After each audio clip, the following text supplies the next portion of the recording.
Part 2.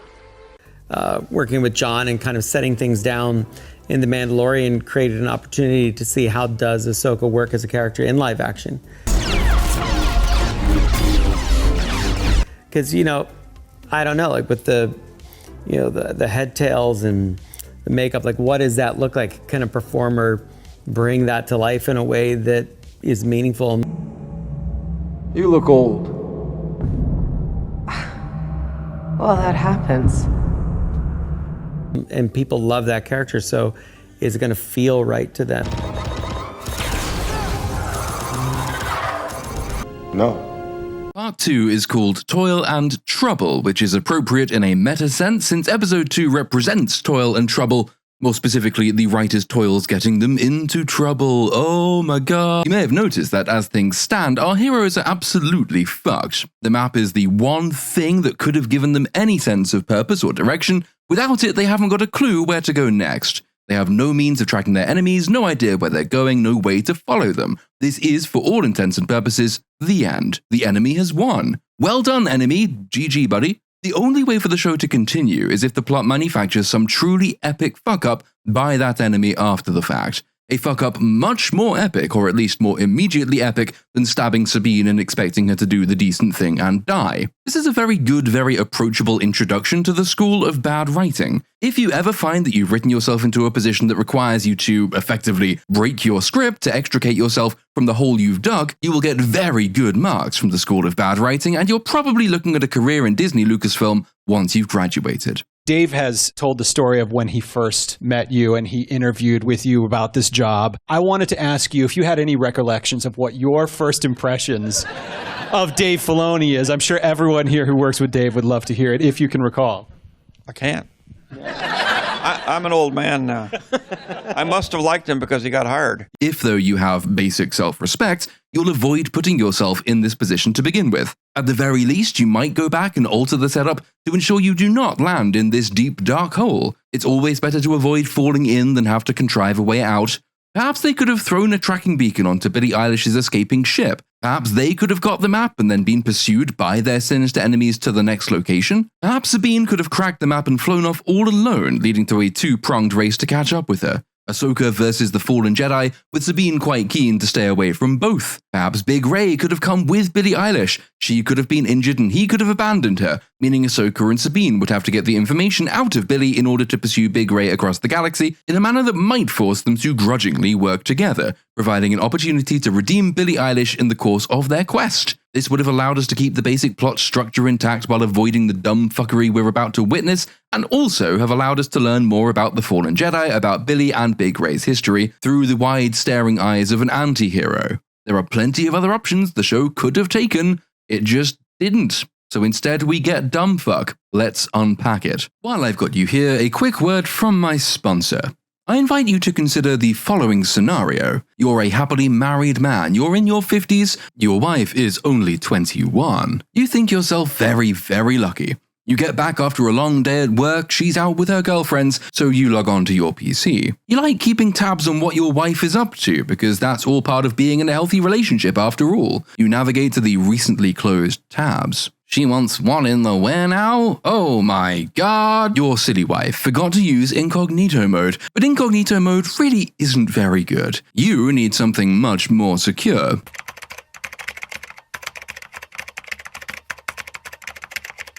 If you're looking to hire an assassin to get rid of your wife, you should use NordVPN. You can get an extra 4 months in a 2-year plan by going to the link in my description. Nord gives you the full package, and I don't just mean the full package you thought your wife was satisfied with. With NordVPN, you get next-generation encryption, malware protection, a dark web monitor to protect your accounts from leaks, as well as password managers, trackers, and ad blockers, and 1 terabyte of cloud storage. The link in my description will save you nearly 70% on your 2-year deal, and there's a 30-day money-back guarantee. You can arrange your wife's death, secure in the knowledge that no one will know you'd arranged it, and she got what was coming to her anyway. That's NordVPN using the link in my description. Browse safe, unlike your wife.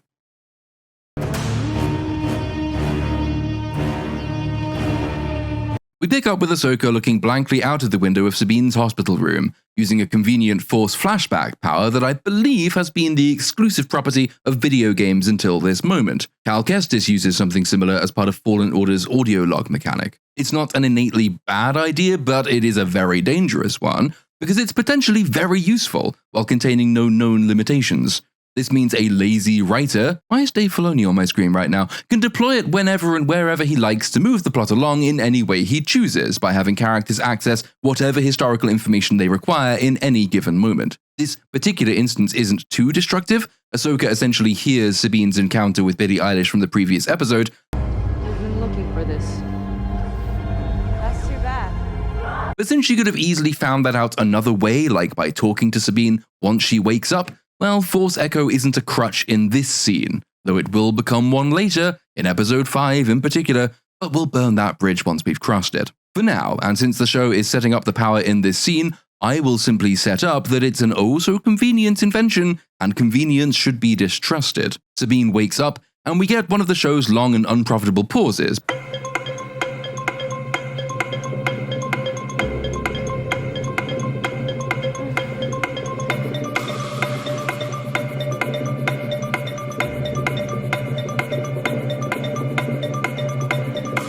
Before she informs Ahsoka that she managed to unlock the map, which showed her 2 galaxies and a path between them, but the incompetent assassin droid took the map before she was able to decipher where in this galaxy that path was meant to begin. They also destroyed her computers, which she was, apparently, using to keep a record of her discoveries. I don't remember it being hooked up to a computer, but fuck it, we'll just assume that it was. Ahsoka asks how many droids there were, and Sabine tells her there were 2, and that she'd taken one of them out. And Ahsoka leaves with some vague sense of purpose. Fuckery approaches, but we gain a brief reprieve before it hits by a cutaway to the cliffs of some mysterious new planet with red trees, where some sort of Stonehenge contraption is to be found. This all looks pretty good. It's slow, it's atmospheric, it's mysterious. Did we really need to see the entire ship landing sequence? Is that not a bit of a waste of time? Well, maybe, but it looks nice. It makes precious little sense, however, which is a consistent theme with Ahsoka. Very pretty, occasionally promising, largely substanceless and lacking in both logic and context. Big Ray and Billy put the testicle on a plinth in the middle of Stonehenge, and it responds to some unseen force, leading Big Ray to tell Billy to tell Morgan that he believes he's located, and I quote, the reflex point on Cetos. The reflex point on Cetos. The what point on where now? Context is lacking here. This is all supposed to be an extension of Night Sister history, we assume. The testicle, the map, the temple in which the testicle was found, and now this mysterious henge all interact with each other, so it's fair to assume they share a source religion, magic, and mythos. The problem here is twofold. In the first place, the Night Sisters aren't all that established in mainline Star Wars, but they are firmly established in the animated shows, the games, the wider canon. From what I can gather, though, the writers are exploiting problem A for convenience's sake. Little of the audience is likely to know what any of this means, so, we can have it mean whatever we need it to mean. Again, convenience. But given how much of the show actually does rely on knowledge of lore and animated shows, and how much of it begs and at least slightly rewards research, we delve into the lore to find that the notion of Night Sisters building strange temples and henges all over the galaxy kind of contradicts their premise. They are, or they were, the Night Sisters of Dathomir, because Dathomir is their homeworld, because their magic really relies on Dathomir's unique qualities, and because their occasional encounters with the wider galaxy persuaded them that they would be much better off having nothing to do with it at all. The Night Sisters, at least in their original formulation, were not colonists, in other words. They didn't much want to spread themselves or their religion around the galaxy. Why and to what ends, then, would they have built the temple in Episode 1 and the henge in Episode 2? Wouldn't it have made more sense and better matched what the Night Sisters have been set up to be had much of this taken place on Dathomir itself? Or, the show could just completely change the settled lore of the Night Sisters and tell the fans, ooh, suck on my chocolate salty balls. Put them in your mouth. Put them in your mouth and suck them and suck them. The truth is whatever the fuck we want it to be, nerds. And we love to draw in, from all of Star Wars and even things that aren't canon. If they feel right, we'll pull them in. It still wouldn't have solved another of the chunkier problems, which is plausibility. There are 2 strands to this particular criticism. A, given Thrawn and Ezra were taken to another galaxy by space whales, and given there are trillions of other galaxies to choose from, How did Morgan know that this particular map in this particular temple would, if taken to this particular henge on this particular planet, point the way to one particular galaxy they need to get to? She'd have to already know which galaxy Thrawn is in, which leads then to problem B. The Night Sisters knew of other galaxies and they knew how to reach them, but apparently never bothered? The Jedi also knew of other galaxies? And the show informs us that the Jedi Archive showed that hyperlanes to other galaxies had been plotted thanks to the migratory patterns of space whales. Pathway to Peridia. Some call it that. The children of the Jedi Temple call it that. It comes from old stories. The Jedi Archives speak of intergalactic hyperspace lanes between galaxies, which used to follow the migration paths of star whales named Purgle. Yet they apparently never bothered pursuing them either. The Confederacy attacked and subjugated Dathomir, and yet they either never became aware of this fairly important piece of knowledge, or they too never bothered exploring it. The Galactic Empire ruled over Dathomir, Darth Sidious himself had close dealings with Night Sisters, and he never bothered doing anything with it either. Why? And moreover, if you know that space whales can jump between galaxies, do you actually need this map at all? Because we'll discover in episode 5 that Ahsoka and co, having been landed in another hole the writers have to contrive their way out of, are able to toddle off to the target galaxy without the map simply by communing with the whales. In other words, a vast number of people have already had a vast number of opportunities to do what nobody before this show in fact did: explore other galaxies. A map to another galaxy that wouldn't work unless you already knew which galaxy you needed to get to and where it is was created an unspecified amount of time ago by people who had no business putting it where we find it, which allows our villains to travel to another galaxy, even though our heroes who don't have that thing are able to make the same trip using means commonly available to anyone who's ever been interested in intergalactic travel, as attested by the archive and historical knowledge of both the Jedi and the Night Sisters, both of whom were subsumed by the Galactic Empire. In summary, no, this is all rather silly. There were quicker and more effective means to convey the same essential plot. Anyway, this nonsense takes us to the title slate, and so to the next egg of solid fuck the script is going to lay. Ahsoka returns to Sabine's comm tower home, using her oh-so-handy Force Echo ability to hear bits and pieces of the old battle. That's too bad. She has a long, slow, wordless encounter with Sabine's Downs cat and then goes inside. But to what end, you might ask? Why has she returned here? What does she hope to find? We know it's not the corpse of the second assassin droid because, notably, that is nowhere to be seen. We know it's not to extract information from Sabine's computers because the droid smashed those up. So why is she here? Well, she's here because the second assassin droid in fact survived being shot by Sabine and waited around here for the plot to catch up in order that our heroes be dug out of the hole the scripts left them in. I was hoping you were still here. Oh, for fuck's sake. Let's just appreciate how contrived this is, just for a quick moment.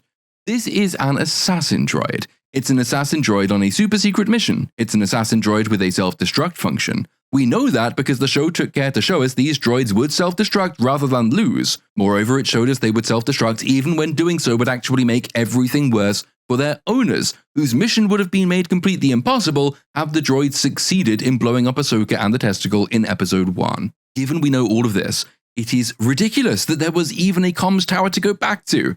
Competent assassin droids would have sniped Sabine while she was out on her balcony, as already discussed. Statement. I've only just been reactivated, only to find that there are substandard duplicates of me running all over the galaxy, corroding my good name. But if they are in fact hunting you, then I look forward to the opportunity to meet these units and educate them in proper assassination protocols. Assassin droids that went in at close quarters and found themselves losing should, by their own established logic, have detonated themselves in the last episode. We know that they were programmed to leave no evidence because they went to the trouble of smashing Sabine's computers to ensure their trail could not be followed. Know what would have been more effective than just destroying the computers? Using their portable nuclear bombs and blowing up the whole fucking building, that's what. Observation. This is a great opportunity for slaughter. Area effect attacks, such as grenades, will do great damage to soldier and civilian alike. The assassin droid Sabine shot survived being shot and is still mobile, we see here, but plenty of time has passed between it getting shot and Ahsoka's return to the tower in this episode. If it could move, it should have left hours ago, since it represents the only way for Ahsoka and co to follow its masters. If it couldn't move, it should have destroyed itself to prevent Ahsoka and co following its masters. It did neither of these things because the show has, once again, left its protagonists in a hole that only a giant fucking contrivance could get them out of. So the droid has in fact just been waiting in Sabine's attic for Ahsoka to return and decapitate it, in order that Ahsoka and Sabine can be given a trail to follow. This is dumbfuckery 101. Congratulations, Dave Filoni, you've graduated with flying colors already, and we're only in episode 2. I remember once you had to do a whole 3-part arc on banking and banking deregulation because kids are so into that. He became so powerful. The only thing he was afraid of was losing his power, which eventually, of course, he did. Unfortunately, he taught his apprentice everything he knew. Then his apprentice killed him in his sleep. The show still isn't as dumb as often as Mando Season 3, but this kind of stupidity would fit in seamlessly with that show. It's just bad. And you know what? It's also completely fucking unnecessary. There was a pretty simple fix. Only a partial fix. It doesn't escape the fact the droid should never have been in this position to begin with, but a partial fix nonetheless. Skip this entire nonsensical exchange. Sabine shot one of the droids and it died. Have Ahsoka go back and retrieve its body. You didn't even need to raise the why is it still here question that you're too incompetent to answer, Dave. You had a really simple explanation right there. It's dead. And you actively made it make less sense unnecessarily. That's really, really good stuff. Well done. Know how sometimes people wear glasses because they think it makes them look smart? Yeah, Dave Filoni wears a cowboy hat. The dude's a fucking moron. So Ahsoka takes the droid back to Sabine, who gives us this very silly line. Like me, this kind of droid is incredibly resilient. I'm fine. I dunno, girl, you'd probably have survived having your head sliced off. She also explains that droids like this will be fine getting dismembered, shot, sliced, and whatever else because their memory cores stay intact, meaning you can recover data from them even after they die. Which makes it possibly the worst type of droid to send on any kind of espionage mission, doesn't it? Never mind the fact it didn't self-destruct even though it really should have. Wouldn't one of the first things you looked for in an assassin droid be its ability to delete all its memories in the event of termination? I mean, you, hell, random audience member, you, I'm sure, would refuse to sell your own PC without first wiping all that incriminating evidence off of it. Yeah, I know my audience. You're a bunch of depraved fucking perverts. You absolutely would not sell on any piece of equipment that still had your internet search history on it, or that mysterious large file you've password protected, because it's a basic precaution. Leave no evidence. Do not incriminate yourself. And the odds are, only a very small number of you have ever hired an assassin from your PC. Yeah, you are more careful about your evidence trail than these actual galactic conspiracists plotting to overthrow a government. You are more careful about the data you leave on your old PC than they are about the data contained in their actual assassin droids. Why is everyone in Star Wars so fucking dumb? The process of getting said information from the droid's head is essentially just a hacking minigame. Sabine has to extract it before the head overheats and explodes, which is like the inverse of a Disney Star Wars fan. Their heads tend to explode when you put too much information into them. Is it worth asking why, if the droid's head can explode in this manner, it hasn't done so already to prevent precisely this sort of liability from arising? Is it worth asking why it's being left to Sabine, with her giant fucking Game Boy, to do this, when another droid could probably hack the system in a fraction of a second? Is it maybe also worth asking how knowing the droid's point of origin is really going to be helpful to you? Mando picks up random droids from all across the galaxy, even as he sometimes decides he hates them still. What if Morgan & Co. had bought a bunch of recovered droids from some Jawas somewhere? Fuck it, none of the rest of it makes any sense. We learn that the assassin droid has ties to Corellia, which is when the show decides that Morgan Elspeth had factories on Corellia, this never having been so much as teased before, probably because the writers hadn't thought of it back in Mando Season 2, just like they hadn't yet decided that she was a Night Sister, or that she knows the location of a testicle containing the map to find Thrawn, because if they had thought of it back then, she would not have been found chilling in Shogun World. None of this is what you might call ideal storytelling. The advantages of planning in advance are quite similar to the advantages of doing a second draft. You can make and exploit connections you've established earlier, making for nuances as opposed to merely convenient splices or, worse still, outright contradictions. This is the sort of thing you need to do in order to have anything approaching a payoff in your script. Had Morgan been shown way back in Mando Season 2 either as having mysterious powers, or otherwise of exploiting connections she made as an industrialist in the Galactic Empire, or both. Since Filoni wants her to be a witch and a capitalist, then we could have begun piecing bits and pieces together from the beginning, unraveling the mystery alongside our various protagonists, with the earned payoff being this tie to factories on Corellia. But because none of this was planned in advance, and actually I think Ahsoka reveals the fact even more strongly than Mando Season 3, at least in certain instances, the show is essentially forced to throw in retroactive revelations and just demand the audience goes along with all of it as though it has always been true, when in reality it's only become true in the last 5 seconds. And it's clumsy as well as retroactive. On the assumption these droids are mass-produced, who's to say its origin on Corellia conveys any useful information anyway? What if it was bought there and shipped off, or bought somewhere else and shipped in? If your wife was the victim of a hit and run, how useful to the investigation is it going to be if you learn that she was hit by a Nissan that was made in Italy? I mean, the fact it's a Nissan might be helpful. The fact it was made in Italy, probably not so much. And by the way, having Morgan as both a witch and a former industrialist is probably too much of a burden for one character to shoulder. These are two distinct and distinctive threads of world building, and it's hard, not impossible, but hard, to explicate them in the body of one woman who spends so little time on the screen. A clearer way of going about it would probably have been to separate Morgan's role out into 2 characters. Have her as the one with the industrialist past, since that conflicts the least with her previous depiction in Mando Season 2, and have another new separate character who can bring in the whole Night Sister element. Whoever is tied to the Night Sisters would probably have to be the proximate villain of the piece, at least until Thrawn's arrival, since the premise, as we are shortly to learn, is that Morgan's old factory hands are still producing materials for the Imperial Remnant and have been for some time. It's the Night Sister character who gives those materials a purpose, who gives the villain's direction. So in a world where Morgan is only the industrialist, a cleaner narrative would have her as a fairly minor player in the plot. She's imprisoned, but through investigating her ties to factories on Corellia, our protagonists discover the diversion of materials, and then to where those materials have been diverted. While alongside this unraveling mystery, we have our new Night Sister villain, aided by Big Ray and Billie Eilish, discovering and then using the map.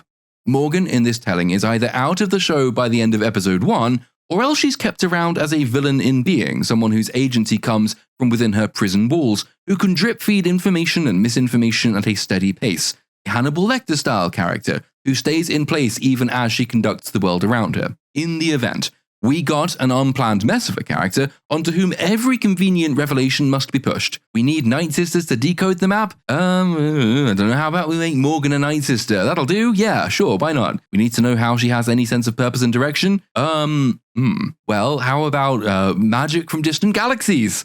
Yeah, that's a good one. We need to follow clues to catch up with the Night Sister? Oh, fuck, How about Morgan is, how about she's also an Imperial industrialist with factories on Corellia?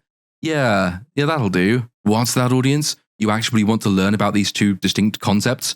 You want to understand them, get a sense of their history, a glimpse of how this person actually operated in the recent past? Oh, well, you're watching the wrong show, you drip. This is Disney Star Wars. We don't do that whole writing character thing. Incidentally, when Ahsoka decides that Morgan had factories on Corellia, Hera suggests that they'd all have been dismantled by now, and Ahsoka asks, Anyone check on that?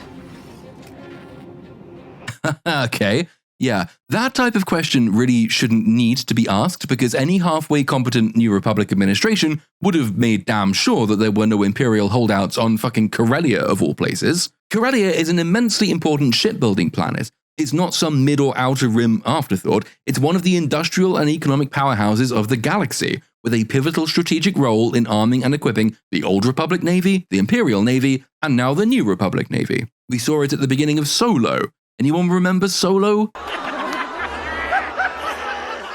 Ahsoka's question is pertinent, but only because it shouldn't need to be a thing. Of course they'd have checked. Of course this is one of the planets the New Republic would make sure it has full and complete control over. Of course they'd notice if, for example, one of the biggest factories equipping their navy kept losing track of very large and very important pieces of kit. But then you remember that the New Republic in Disney Star Wars is one of the few entities less competent than the villains in Disney Star Wars, a point on which this show will shortly double down, but we'll get to that presently. We're not immediately off to Corellia, however, because that would be quick and efficient, and the show is still operating under the delusion it actually has characters who are worth fleshing out.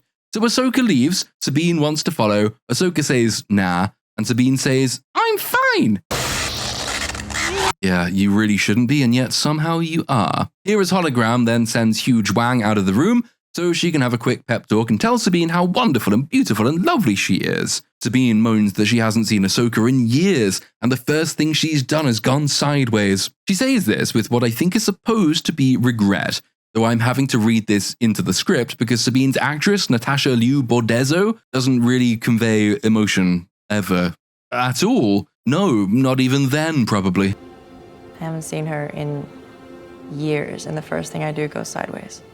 Hard to say whether the lack of talent here is in the direction or whether it rests with the actor. George Lucas was an acknowledged expert at making otherwise talented actors display the expressive range of a dry stone wall. Action! Don't ask me, Anakin! Said you would destroy the Sith, not join them! And cut. You do that little turn and you look back. If we move more of it as you were going up the hill, so that if he does, when he bursts into flames and stuff, it's not like you're standing right next to him. Oh, I hate you. And Filoni is, after all, Lucas's disciple. So maybe Natasha is really, really talented, and Filoni's told her to deliver every line in the same monotone way, with the same smug expression. That might go some way toward explaining why all the other actors in the show, with the exception of Big Ray, also deliver lines the same way. Regardless whose fault it is, the result is not very good. Probably the most pleasing part of any of these actors is the astonishingly large number of arse shots we get throughout the show.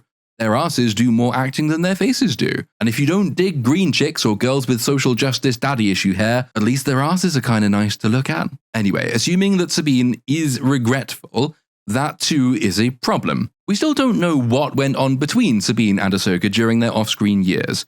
We still don't know how many years passed off-screen. I'm scripting this part of the video in the week episode 5 of the show released, meaning we're now more than halfway through the show without having answers to two incredibly important bits of world building and history, which is just, yeah, kind of astonishing, really. The time bit especially, since this show is supposed to be part of a connected universe of Star Wars television, and yet there's no way of determining when, in relation to other events, all of this is taking place. Staggering to think that come the end, that ambiguity was actually preferable, though. It's like Schrodinger's timeline at this point. If you don't know where we are, it could potentially fuck this up, or it could potentially fuck that up, or it could potentially fuck both up, but it will not actually fuck either up until we open the box, and we're not going to do that until episode 7. So just enjoy the ambiguity at this stage, and pity me as I tried to make sense of it. But on the regret front, well, we were led to believe in episode 1 that Ahsoka and Sabine actually don't like each other very much. I can buy that Sabine maybe has some deep-seated need for approval from Ahsoka that's not yet been met or explained, though it'll have to be at least explained before the end of the show for it to be worth anything at all, and it's not gonna be, is it? No. But this nominally is a broken friendship, and so the natural arc is that said friendship is mended. But Sabine's deep-seated need for approval is already causing some character problems, since if that is her motive, well, then how much of the proceeding should have happened? She stole the testicle despite Ahsoka telling her not to, which isn't an act likely to garner praise and respect. It's like falling out with your mum and trying to make amends by stealing her car and going off for a joyride. That's an act you do to spite someone, not to win their affections. Yet this scene between Hera and Sabine suggests Sabine stole the testicle as part of her bid for approval. So, yeah, obviously it went sideways, darling. It went sideways before you lost the testicle even. It went sideways when you stole it to begin with, and the script went sideways by having Ahsoka not expect that you would steal the testicle, because you are a bitch. Sabine says Ahsoka doesn't want her help, and Hera says yes she does. Everything about this scene, right down to the music, wants us to think that this is a lovely and loving exchange between close old friends, but it feels shallow and unearned to anyone not familiar with these characters from Rebels anyway. Just two generic women giving each other generic female platitudes. You're so pretty. No, you're so pretty. You're lovely. Not as lovely as you. Blech. Back at Stonehenge, Morgan arrives and demands Big Ray show her his testicle, and here is where we learn that the henge was not in fact built by the Night Sisters. Well, was it? Kind of, and also no, but rather, and I quote, an ancient people from a distant galaxy.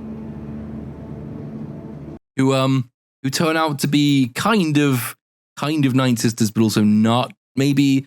Oh, yeah, I have a headache. I laid out a ton of problems earlier on the assumption that all these relics and temples at least stemmed from the same point of origin. If having them all the creation of the Night Sisters was that full of issues, then implying they might have been created by different people is cosmically worse. So a Night Sister testicle in a Night Sister temple on a different planet was made to interact with a temple built on a separate planet entirely by a nameless group of ancient beings from a distant galaxy. Yeah, how? Why? Who were they? When were they? If there were people from a different galaxy pottering about this galaxy for an unspecified period of history, how did they shape this galaxy? What else did they build? Are they still around? Are their descendants still around? What the fuck is going on here, show? Why have you taken problems and multiplied them by infinity in this way? Why would you take one set of problems born in part of their complexity and then add much more complexity unnecessarily? It doesn't make anything better, it makes everything worse. No, it's fine, it'll be fine. No, Thrawn just woke up some witches somewhere for some reason. That will definitely fix all of these problems. Also, who actually knew about this beforehand? Who knew to come to this planet and this place on this planet? Because we're led to believe that Big Ray and Billie Eilish found the place. Maybe Morgan told them there would be a place on this planet, and yet when she arrives here, she asks to be shown what they've found. Show me what you found.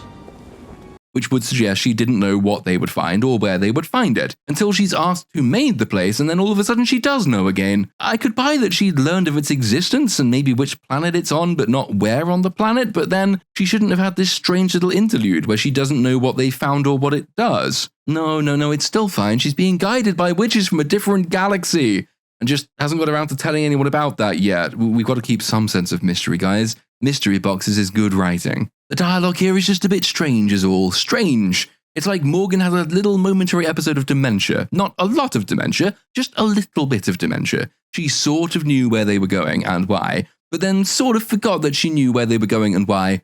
Maybe the witches guiding her from that other galaxy don't have very good cell phone connection. Morgan then uses some of that Night Sister magic that would have been really useful in her fight against Ahsoka, but wasn't because the writers hadn't thought of it yet, to activate the testicle in, as best I can work out, much the same way Sabine activated it without the use of any magic whatsoever. But this time it makes pretty lights appear all around Stonehenge. Morgan's hand movements, which suggest that she is fondling the balls, I mean caressing the scrotum, I mean stroking the sack, I mean fingering the bollock, I mean twisting the nads, I mean orienting the testicle. Is that really better though? In order to put the image of the correct galaxy at the center of one of the stones around the henge, in order that the line points them towards said galaxy. But if she just kept turning the testicle so the galaxy fits snugly into the groove on one of the other stones, wouldn't the same thing have worked? And the testicle's projecting an image of the galaxy. The stone isn't giving you a line of sight to a fixed point outside of itself. It looks pretty enough, I just don't think it works. I mean, just twist the thing and the line points to a different stone and a different galaxy, but it still fits, right? That still works. And then, how is this even useful to you? How do you input this information into a hyperdrive computer? And if you get it wrong, you'll be hyperspacing in completely the wrong direction. Are you absolutely certain of this, Morgan? Thrawn calls to me. Across time and space. That's not how the Force works. You what, love? What flavor of shit is this and why are you pouring it into my ear? How is Thrawn calling to you? He's not Force sensitive. Even if he was, how could you possibly sense him from a different galaxy? Even Big Ray is struggling with this. He says, I feel the path forward is clouded. And it throws up another question that I really do think we're going to need answered at some stage. How do they know which galaxy Thrawn is stuck in? And how do they know he's still alive? It has been, and I quote, several years. Oh my god, I can't believe this is the best they can do to ground us in fucking time. Several years since the fall of the Empire, meaning it's been several years since Thrawn disappeared into a different galaxy with Ezra. How do they know he's still alive? How do they know he didn't die en route, or land on an inhospitable planet, or get killed by Ezra, or get killed by natives, or one of a galaxy's worth of potential morbidities? Yeah, witches. The answer's going to be witches. They know all this because witches, but none of the rest of the galaxy knows it's because of witches, because until 5 seconds ago, none of this was a thing. It wasn't planned. It's never been hinted at. It is not how the galaxy works. It is not where Night Sisters came from until this show. Canon is important for fuck's sake. Making wholesale changes on the fly causes untold problems. For example, in the old expanded universe, Thrawn rebuilt his forces outside the bounds of known space, i.e. on the very distant edges of this one familiar galaxy. And all of that was a planned for contingency by the Empire. In other words, in the old expanded universe, the Imperial Remnant had good reason to believe Thrawn was out there and coming back, because that was always the plan, and they theoretically had the means to contact or be contacted by him. This version can only be a matter of complete blind faith on the part of the Imperial Remnant, because Thrawn's banishment was not his own doing. He was tentacle raped by space whales and thrown into a distant galaxy with no other connection to this one. The Remnant is placing all of its hopes, dreams, aspirations, and resources on Thrawn's shoulders, as attested to in the Shadow Council meeting in Mando Season 3. Strength must not be wasted. Grand Admiral Thrawn's return will herald in the re-emergence of our military. Our one hope for success relies upon the secrecy of his return. But as best I can make out, the entirety of this plan is essentially, guy we used to know disappeared, but maybe he'll come back, maybe. But if he does, we'll definitely win, so let's construct an entire operation and wait for him. Oh God, I really hope he's not dead. That'd be awkward. And you know, it's also pretty strong evidence that none of this was planned in advance, because it's not as though this is Morgan's first appearance in the entire of Disney Star Wars. She has made one before, and yet we have absolutely no indication from either this show or The Mandalorian that she's working closely with the Imperial Remnant. In fact, you'd probably assume that she's not, given their complete absence from this show. Her forces are entirely composed of assassin droids, ex-Jedi, and vague grunts. Yet we know the Imperial Remnant is well-resourced and active because they happily give Moff Gideon stormtroopers and TIE fighters and TIE bombers for his base on Mandalore without even knowing what he was doing there. The relationship between the two shows and between Morgan and the Remnant would have been infinitely clearer had she been relying on visibly Imperial tech and forces, which you'd think she would have been, given Thrawn's return is much more important to the Remnant than Gideon's cloning plan they didn't even know about. It still wouldn't have been seamless, because then the entire Imperial Remnant plan rests on the word of a single woman who tells them, "Out there be witches, they are speaking to me, trust the voices in my head to find Thrawn." And yeah, like, if I was the Imperial Remnant, I'd look at her and say, no, you crackpot, fuck off. So yeah, even if they had established the connection, it still wouldn't have been great. But absent any such connection, the show actually suggests that Morgan is operating independently of the Remnant. But if that's the case, they can have no business planning for Thrawn's return, since they have no idea where he is or how to reach him. In short, TLDR, none of this makes sense. Morgan also says that Thrawn calls to her across time and space. Thrawn calls to me. Across time and space. Yeah, I just said that. Which you'd think would be fucking useless, no? What if this is past Thrawn she's sensing? If he's calling to her across time? Ah, but you see, she says, the threads of fate do not lie. So, yeah, she's read the script. It's all going to be totally fine. She closes by informing us that the Eye of Sauron is on its way and that everything has to be ready for its arrival. Big Ray assures her that Marok will complete his task. Marok is the fallen Jedi in the mask, the one with the Inquisitor's lightsaber, and the one who had rather a lot of fan expectation pinned on him, because some people are just suckers for mystery boxes, and they fall for it every goddamn time.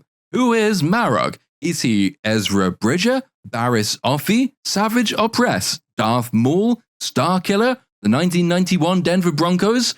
Stick around and find out. Morgan trots off, and Billie Eilish asks Big Ray what happens when they find Thrawn, and he enigmatically responds, For some, war. For others, a new beginning. Yeah, well, I mean, for one thing, war and a new beginning are not mutually exclusive, my dude. Given the Empire's plans for its new beginning are, war, you might even say they're one and the same thing. Billie Eilish then asks what it means for them, and he says, power. Now, at this stage in proceedings, I really want to like Big Ray. Besides the fact that he's by far the most competent performer, he's also the only person on screen, not counting a couple of the droids, who seems like he might have a character in him somewhere desperately fighting to get out. He's good at this sort of vague, beguiling statement, the kind of thing that piques your interest and makes you want to know what precisely he is and what precisely he is about and what precisely he wants. The problem is that you can only tease people for so long before their balls go blue and they get sad and frustrated and become incels and shoot up schools. Tease too long and you're met by an accidental dribble of release that's actually kind of disappointing, as opposed to the euphoric explosion of, I think this metaphor might be going a bit too far. My point is, Big Ray actually needs to start revealing things soon, as opposed to merely hinting vaguely at broader meaning and purpose. Now, we are still only in episode 2, so it's fine for the moment. But by the midpoint in the show, say at the close of episode 4, I think we really need to have something more concrete than a promise. And yeah, you'll see. It's also worth noting that though he seems to have drawn some separation between their ambitions and that of the Imperial Remnant, he has as yet drawn no separation between himself and Billie Eilish. At this stage in proceedings, they, together, are after this mysterious alternative power. He is the master, she is the apprentice, they are on the same path. That's going to be true. They are going to be a twosome, right up until the point the show decides that that is not a thing anymore. But now, he sends Billie Eilish off to Corellia to assist Marek with the final transport, but doesn't go himself again, because once again, if he had, they would probably have won, and that would be really inconvenient. So we cut away to Corellia, and Ahsoka piloting her ship into land. It looks, for the most part, really kind of, okay, pretty good in places. Though I can't help but note that once again in the backdrop there are a bunch of Star Destroyers being busily decommissioned. Yeah, I've moaned about this before, and I've moaned about it at length. I moaned about it in one of my Mandalorian videos, so let's hop either back or forward in time, at this point in the show, who the fuck knows which, and revisit that particular problem. A great big bushy beard. How you doing? We created a race of robots. The souffle, it must be gay. The bit that pissed me off rather more than that was, wait, why are they decommissioning top-of-the-range Star Destroyers? That's fucking ridiculous. The OT went out of its way to reinforce that the Empire was technological leagues ahead of the Rebels. We frequently get lines like, "What good are snub fighters going to be against that?" And from Akbar's capital ship, "At that close range, we won't last long against those Star Destroyers." The OT made sure we knew that the Rebels were punching well above their weight, that they were plucky, that their chances of success were slight, that the weakness of the Empire was its arrogance, not its military inferiority. The galaxy has undergone a revolution, resulting in a change in government. It has not been defeated and subjugated by a militarily and technologically inferior force. The New Republic needs Star Destroyers. It would use Star Destroyers, because they'd be a huge upgrade on the ships available to the Rebel Alliance. Hell, the Imperials themselves kept older models in service, as all real militaries do, as long as they possibly could. It's why there are several classes and subclasses of Star Destroyer. Moreover, this show has told us several times that the Imperial Remnant are still out there and are still a great threat. Any Imperial commander or admiral with access to a Star Destroyer or an AT-AT or other ships of the line or heavy ordnance would have used those things to gain their power, to establish themselves as warlords, precisely because they are so spectacularly advanced compared to any local or regional competitor. To secure its position, the New Republic would have needed to use as much Imperial tech and resource as possible until it was sufficiently advanced that it could recommence the normal business of technological progress. Decommissioning Star Destroyers is a self-destructive move. Nothing since then has changed my mind. There is absolutely no need to decommission Star Destroyers, only to spend lots of money putting the same technology in ships that, as best I can make out, just have a slightly different shape. That is an astonishing waste of time and resources, but it does form the basis for what follows, so I guess we're just gonna have to run with it. Ahsoka meets up with Hera, who is mid-conversation with this greasy-looking little mouse-faced tosser, who huffily informs them that after the war, all the Imperial assets on Corellia were seized by the New Republic, including those owned by Morgan Elsbeth. Yeah, sounds a bit like space communism if you ask me. No wonder the New Republic's a bunch of rich, useless bureaucrats whose state collapses into violence and murder and mass destruction. Ratface, who seems to be wearing a little rebellion medallion, about which more in due course, says he's too busy to give them a tour of Morgan's old facilities, because he's not able to regularly tour her facilities anymore, if you know what I mean. But he acquiesces when Hera threatens to make it a formal inspection. The tour is an opportunity for Ratface to give us the big exposition dump retroactively establishing Morgan's story. This was one of Morgan's facilities. China. She supplied raw materials used in the construction of hyperdrive generators for Imperial-class Star Destroyers. Now we're taking them apart and using the cores to power the new ships in the defense fleet. Ahsoka asks if the facilities employ Morgan's former staff, and he says, well, yeah. And then, he threatens to broach an interesting point that the show will go on to largely ruin. An empire doesn't just become a New Republic overnight, he says. An empire doesn't just become a republic overnight. Ex-Imperials at every level of the New Republic government. You will still find ex-Imperials at every level of the New Republic government.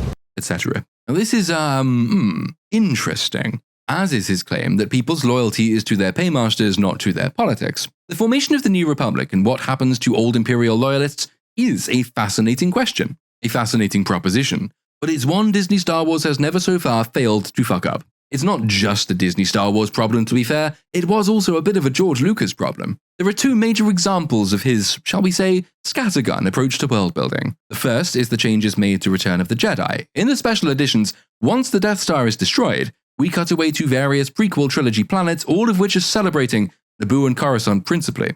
This has always struck me as a dumb decision, since it's simply not how empires work.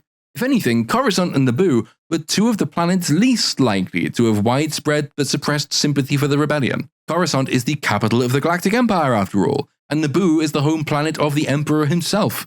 Historically, all around the world, the last redoubts of support for collapsing dictators and their regimes comes from capitals and home territories. There are always exceptions, of course, though these principally apply to the rulers, not to the governing systems. Many Roman emperors fell to court and political machinations born from Rome itself, but Rome as an idea and as an empire remained, it simply changed hands. As a general rule, though, outlying systems and colonies with no blood or political ties to the regime will be the least ideologically wedded to that regime, and most often the breeding ground for revolutionary movements. So picking Coruscant and Naboo for your celebrations immediately following the Death Star's destruction, I assume that was televised, because otherwise how the fuck did they all find out so quickly, George? Well, choosing those two planets was, shall we say, incongruous. The second example is the prequels as a whole from Attack of the Clones onward. The premise, as you will doubtless recall, is that an alliance numbering in the thousands or even the tens of thousands of star systems seceded from the Republic and fought against it under the banner of the Confederacy of Independent Systems.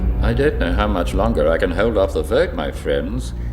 More and more star systems are joining the Separatists. As I explained to you earlier, I am quite convinced that 10,000 more systems will rally to our cause with your support, gentlemen. Now, George was only ever really interested in who was financing the Confederacy, because like a great many billionaire businessmen, he really doesn't like capitalism very much.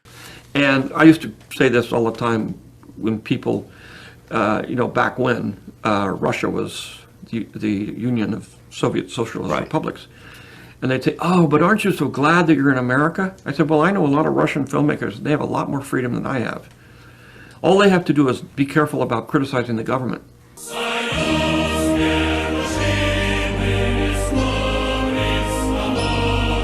Fuck you. But Count Dooku was an interesting character for the brief glimpse he gave us of an ideological, political opposition to the Republic. Movements like the Separatists don't just spring up because trade federations and banking clans finance them. They build on long-standing and deep-rooted historic antipathy with the ruling power that spills over into rebellion and even to revolution. People had to believe in the ideals of the Confederacy in order to take the drastic step of leaving the Republic and taking up arms against it. Yet per George's telling, all that was required to end the war and establish the Galactic Empire was Anakin texting the Trade Federation, "Stop it, bruh." All droid units must shut down immediately.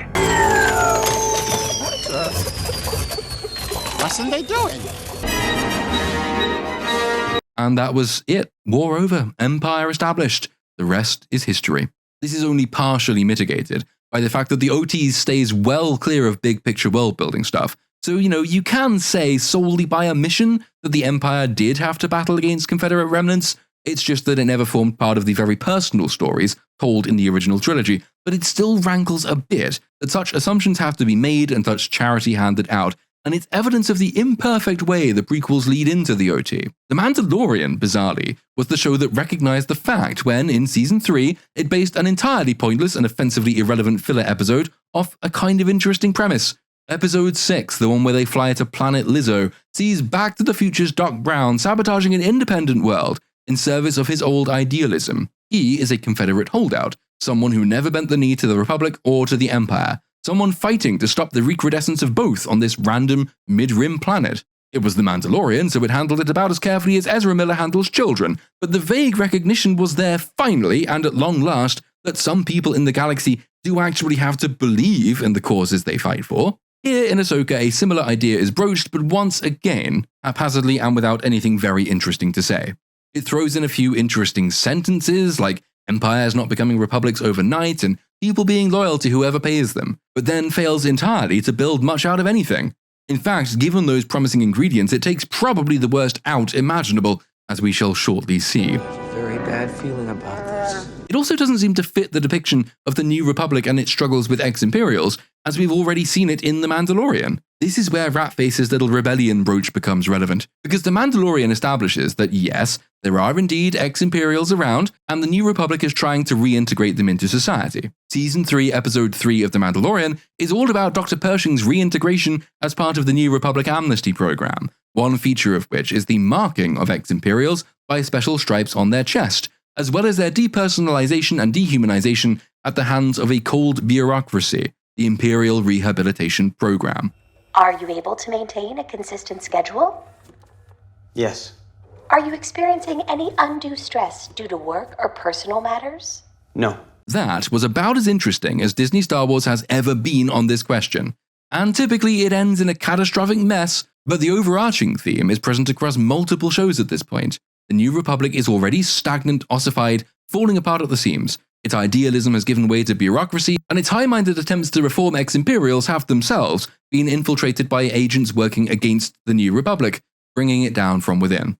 Unfortunately, the writers of these shows do not know how to make one side win without making the other side comically inept and incompetent, and so it's not enough to have this fairly interesting dilemma presented to us. The New Republic also has to be made criminally stupid and neglectful of even the most rudimentary aspects of governance, as we are now going to see. Corellia, as Ratface partially informs us and as the wider lore tells us overtly, is a very important star system. It is integral in the design, production and manufacture of starships and has held this status throughout the Republic, the Galactic Empire and now the New Republic. Its shipyards are some of the biggest in the galaxy, and it's presently involved in pointlessly shuffling machinery out of Star Destroyers and into new ships that look a bit different, I guess. Even a New Republic struggling to keep a grip on the Mid and Outer Rim territories, as was established in Mando Season 3, the New Republic can't even protect the Mid-Rim from the pirate nation. would have a pretty firm grip on a planet like Corellia. It is too strategically important to ignore. And yet the premise of this episode is that incredibly expensive and valuable pieces of kit, like the hyperdrive cores of Super Star Destroyers, wait, you're decommissioning Super Star Destroyers now? Have been regularly going missing and, in fact, handed over to the Imperial Remnant so Morgan can shove them in her massive ring, the Eye of Sauron. And yeah, no one's noticed, ever. Until now, in this precise moment, by luck, where our protagonists have shown up in the right part of the right shipyard at the right minute of the right hour on the right day, not a moment too soon or a moment too late to discover the conspiracy. Before we get there, however, some obligatory character nonsense. Hera suggests that Ahsoka connecting with Sabine paid off, which is funny, since before she connected with Sabine, she had a magic testicle and the means to find Thrawn, while now, after she met her, they're sitting here on a wild goose chase through a distant shipyard, vaguely hunting for a clue they got from the mind of a decapitated assassin droid after Sabine stole and then lost the testicle, putting the entire galaxy in imminent peril from the biggest threat since the Emperor himself. Yeah, that's a funny definition of paid off, Hera. Hera further asks whether Ahsoka would consider bringing Sabine back as her apprentice, because she could use some structure, you see. Ahsoka says, She's not ready. Hera asks what makes someone ready, and Ahsoka says, you just know. Oh, okay then, it's that fucking simple, is it? And look, I know the show wants us to just accept that for some indeterminate amount of time, off screen, Sabine was Ahsoka's apprentice, but it still makes something close to zero sense. They barely even had a relationship in Rebels. They explicitly banded together at the close of that show to go and find Ezra, not to train Sabine. Sabine was never Force-sensitive, was known in fact to be notably insensitive to the Force. I only spoke the truth. The Jedi Order would not have accepted her. She is not an acceptable candidate. And that she doesn't have it, not that she got drunk and misgendered it or something like that. And Ahsoka isn't a Jedi, so yeah, this show has it that off-screen, for some amount of time, a non-Jedi trained a non-Force-sensitive Mandalorian girl as her Padawan learner. Yeah, no, not really having that one, show, at all. Speaking of Sabine, if you ever wondered what it might look like to get stabbed through the gut, liver and lung by a lightsaber, prepare yourself to be massively disappointed.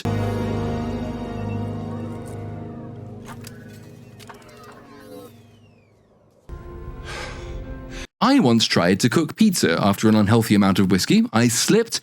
I scorched my arm on the oven. It left a bigger scar than that. Officially, I got that scar in a knife fight, so don't go telling anyone my secret. The point is, ovens should not do more damage than lightsabers. She should be dead.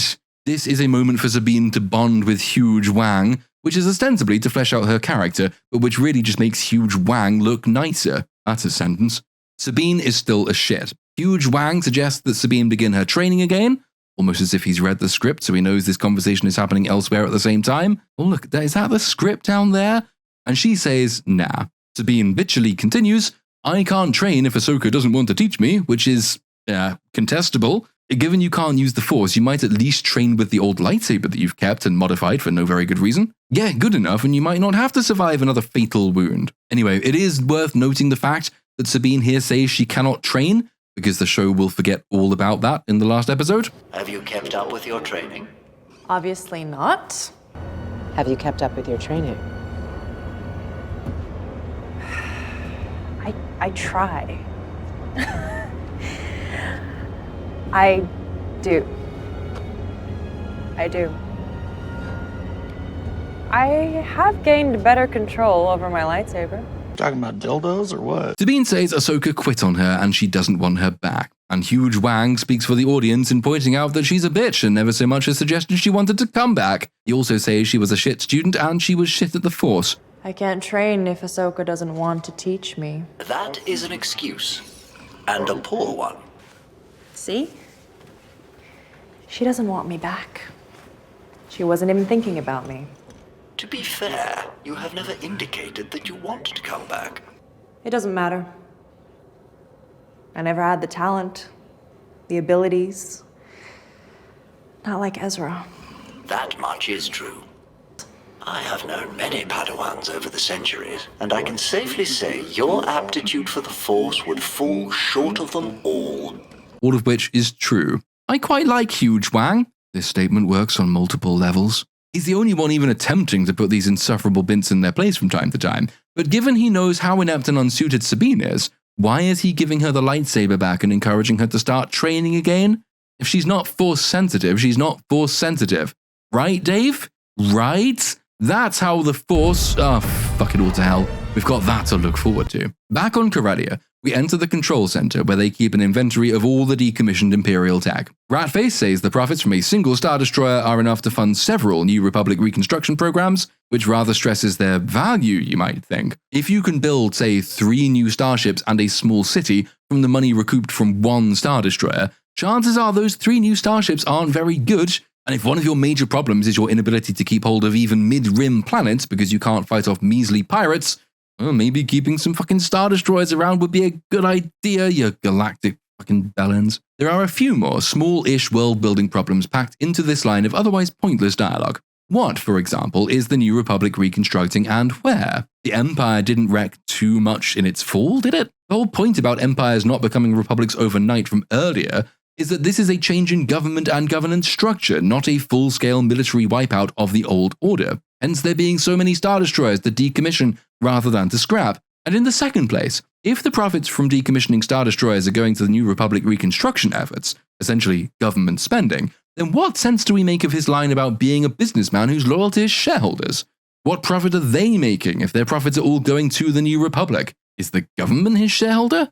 Well, then why not just say that? None of this is especially relevant to anything except that Disney Star Wars has this broad and peculiar problem with color dialogue.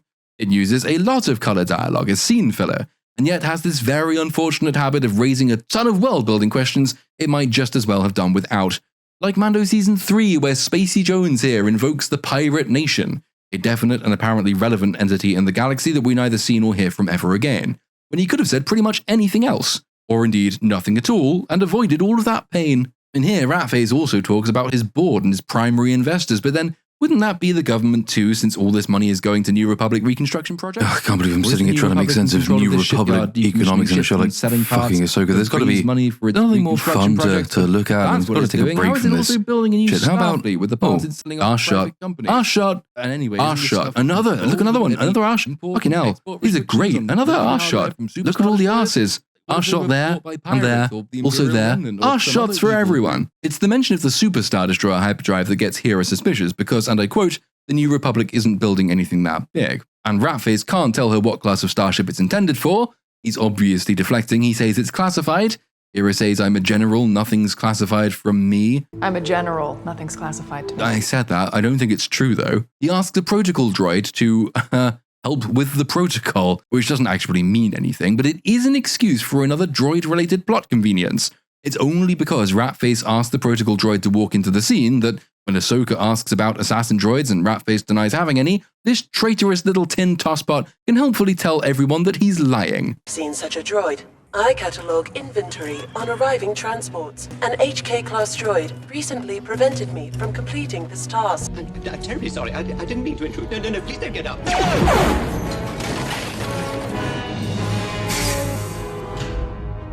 Uh-huh. Okay, yeah. Pretty convenient, if you ask me. What if this protocol droid was tasked somewhere else that day? Never mind. It's time for things to happen. By another intergalactic coincidence, the same droid this droid references, the assassin droid, is currently on a ship that is just right now outside that window flying off with the Super Star Destroyer hyperdrive. We got here not a moment too soon, or too late.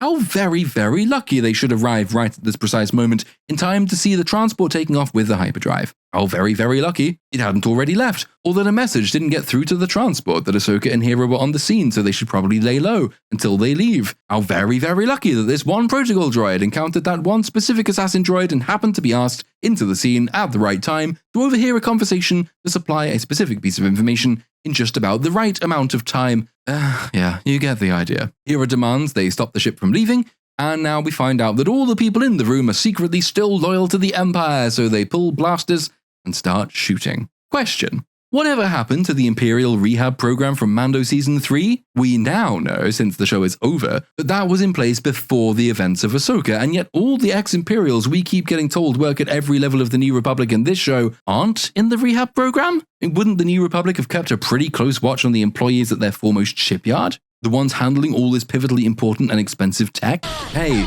I said, what happened to the rehab program, you fucks? Stop fighting and answer the question. No, don't kill them all. You're gonna need them as evidence to show the New Republic what's happened. Oh, well, never mind, they're all dead. Still, at least the droids survived. There are probably cameras all over the place. Yeah, no, there's a whole load of evidence you can use later. It doesn't matter that you've killed all the witnesses. It's fine. I'm sure it'll all be fine. Ahsoka herself jumps out of the window, but the transport with the hyperdrive takes off before she can reach it, and she is met on the platform by an assassin droid and whoever this guy is. Who is this guy? Is it Darth Maul, Savage Opress, Queen Amidala, Leanne Cartman? Find out soon. Meanwhile, Hera has, in this very short space of time, run all the way back to her ship and told Chopper to fire up the engines, and she takes off in pursuit of the fleeing shuttle. Of course, she immediately radios the nearest New Republic starship, of which there are several in the vicinity, because this is an incredibly important planet and an incredibly important shipyard that the New Republic would absolutely need to protect from attack, meaning they have several ships in orbit and they can intercept the shuttle, preventing its escape and taking back the hyperdrive. And that's the end of the show. Good luck hyperspacing to another galaxy with only 3 hyperdrives, Morgan, you old witch. What did you say? I said, we're not getting on, you fat, ugly bitch. Oh, all right then. Oh, wait, what? You're telling me there are no New Republic ships in orbit? None at all? None anywhere near the planet? You're telling me there are no ships at a shipyard? What the fuck, show? Meanwhile, Ahsoka and whoever the fuck this is think they are samurai and then they have a fight. Everything about the setup for whoever implies that he is going to be important going forward. Everyone's keenly awaiting the moment he loses his mask and we find out he's secretly been, who is the man in the mask? Is it Boba Fett? Ezra, Cal Kestis, Nancy Pelosi. Okay, that's getting old now. The ship chase, by the way, goes on and on and on and on and on. The fleeing shuttle has flak cannons and unloads on Hera for several minutes. On this occasion, though, we are going to be charitable to the show and assume that these are projectile solid-state weapons. That red streak doesn't have to be a laser, could just be heat, or maybe they're tracer rounds or something, because there's no way in hell anyone would be stupid enough to think that lasers could produce flak, right?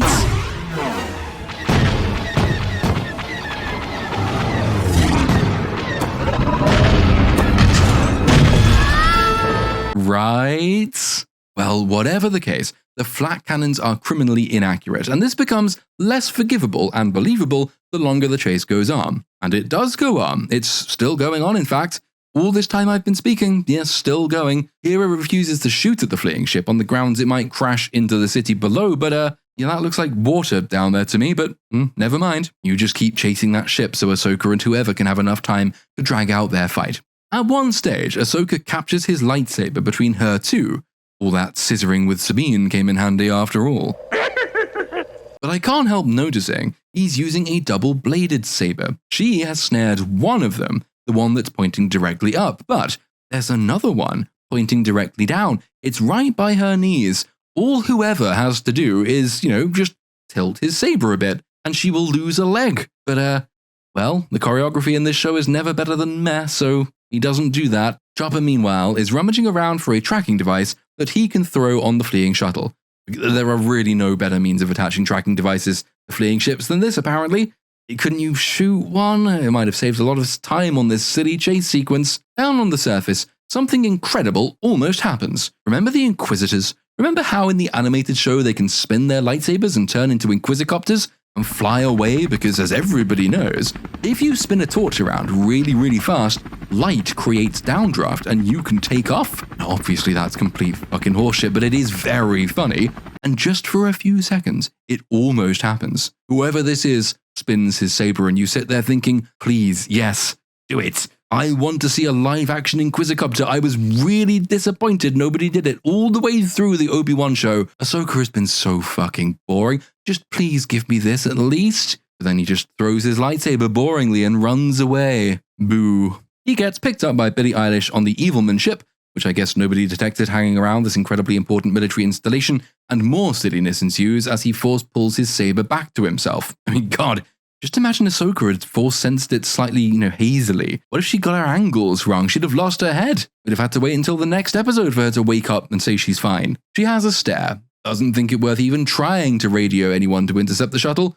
Nope, she just stares at it as it flies away. Up in space, the chase is still going on. Hera previously told us that the fleeing shuttle would jump into hyperspace as soon as it breached the atmosphere. Now hurry up, they're going to make the jump into hyperspace as soon as they clear the atmosphere. Stop it, I just said that. But it obligingly waits until she has the time to overtake it, in order that Chopper can lob a tracking fob at it, and then it jumps away. Now were you on that ship, and you had been chased for quite some distance by an enemy who notably and suspiciously never tried to shoot you down, one who moreover flew suspiciously close to you, flew right over you in what can quite obviously be called a maneuver, would you just hightail it straight to your destination? Or would you maybe think something might have been up with that, especially given the profound secrecy of your mission? Mightn't you be at least a little bit risk-averse? Maybe scan your own ship, maybe land somewhere, make sure nobody attached anything to your hull? Or would you just assume that everything is absolutely fine and go straight to your top secret space ring? Well, you, audience member, are not a Disney Star Wars villain, I assume. So you're probably at least competent enough to check. These guys, however, well, they are Disney Star Wars villains, so they are retarded. Back on Lothal, Sabine's cat is dying of starvation. It wakes up one last time as Sabine herself walks in. It's desperately hoping she'll feed it, give it some water, but she doesn't. She has more important things to do, like picking up her big sack of references and ritually laying out her Mando armor on a table, meditating in front of it for no identifiable reason, then taking up a knife and cutting off her SJW hair. This has the unfortunate effect of emphasizing her face, as her bright locks can no longer distract us from the plastic dull expression she has. I mean, I have a case of the big gay, okay? Normally, I don't much mind vaguely pretty boyish characters, but there's more to a character than their looks, alright? Or, well, there should be. But that's Sabine's greatest flaw, now and forevermore. It's not even that she makes the worst decisions imaginable and puts entire galaxies at risk while suffering no consequences for her actions. No, it's that she doesn't have a character besides smug. On Corellia, our shot, the New Republic has belatedly arrived on the scene. And it's just, a question has just occurred. Can somebody tell me why Hera flies a Trade Federation shuttle? I knew that ship looked familiar. Despite the New Republic being present and taking Ratface and various ex-Imperials into custody, absolutely no relevant evidence will be gathered of the preceding events in order that the New Republic hierarchy be able to dismiss what happened here and go on being both inept and inactive. Is that believable? Absolutely not. But it has to happen because that's just what the plot says. Hera asks how these people could still be loyal to the Empire, and Ahsoka replies, it's not loyalty, it's greed. Well, they sounded pretty loyal to the Empire to me. If they were just greedy, wouldn't they be selling tech and getting rich, not jumping up and trying to protect grand plans, getting themselves killed while yelling for the Empire? No, I'm pretty sure they are loyal to the Empire. Something just gives me that impression. Maybe listen to them when they tell you what they are. That's a good rule for life, folks. Sometimes people really are just evil cunts. Ahsoka boards her ship and receives a message from Sabine, now all dressed up in her Mando gear, who tells her she's ready. So Ahsoka flies off to pick her up. Sabine takes one last look at the cheesy mural and touches Ezra's face, but in a purely platonic way, of course, since the show has taken pains to make us aware that at no point will these two characters ever want to bone. We're not really family, but you're like a sister to me. We can't be having romance in Star Wars, otherwise we run the risk of getting attached to the people we see on the screen. Huge Wang informs them that the tracking beacon has been detected orbiting a planet called Cetos somewhere off screen. Sabine's cat lies down, stomach empty, mouth dry, and takes the final sleep. Ahsoka calls Sabine Padawan. Take us out. Padawan. I rage, and we cut away to a giant hyperspace ring from Attack of the Clones, where the escape shuttle deposits the Super Star Destroyer hyperdrive. Morgan is up on the bridge, the ex-Jedi hologram in so she can exposit for the vast conglomeration of slow that is the Disney audience. Installation of the final hyperdrive has begun. Soon the Eye of Sauron will be complete. And we shall deliver Grand Admiral Thrawn from his exile in the far galaxy. The final hyperdrive is being installed. Soon we shall zip across to another galaxy and pick up Thrawn, etc. The final scene gives Big Ray a chance to be interesting again. He's troubled by Ahsoka's appearance. Billie Eilish misinterprets his misgivings, reassuring him that they made a clean escape, even though that's pretty much the precise opposite of the thing that they did. But Big Ray replies that Ahsoka is elusive yet determined. She will surely be coming. And he says that killing her would be a shame, since there are so few Jedi left. Morgan asks him if he's sentimental, and he replies, it's the truth. To kill her would be a shame. There are so few Jedi left.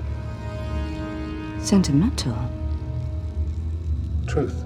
I really want to like you, Ray. There's some real potential in this character. He's not uncomplicatedly bad, he's not boilerplate sinister. He conveys attachments, nuance, moral complexity, a higher cause and purpose, something beyond mere evil. But as I said earlier, at some point potential has to be realized, and his never will be.